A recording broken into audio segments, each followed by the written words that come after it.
What is going on, guys? So today we got a little bit of work done on the S10 after work here.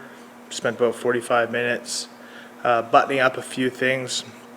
Just finished snugging up the motor mounts, got the torque converter bolts in, cut the ears off the side of the transmission so that we could fit the exhaust in. So we got the headers on as well and new gaskets. That's all done. I'll show you here. So we got both sides headers on.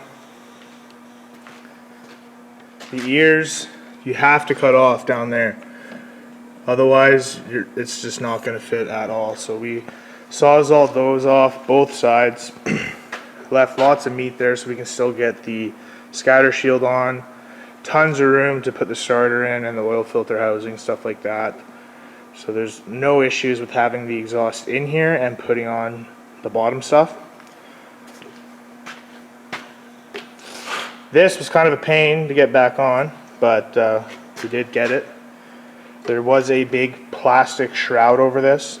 I did have to cut it off in order to get this back on because it was just too big. I could not fit it all the way up to get this bolt in, so we zipped that off to make room.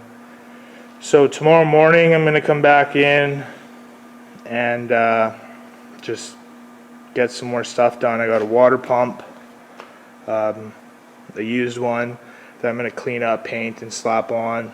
We'll get that on there. And we got to build the mount for the transmission off the cross member as well, and put the drive shaft back in and fit that. The slip yoke on the drive shaft to the trans is actually exactly the same. We just need to see if we need to shorten or lengthen that drive shaft. So we'll see when we get there, when we put it in. But yeah, so a little bit of headway today. It's nice to see it in there with the headers on. A little more motivation.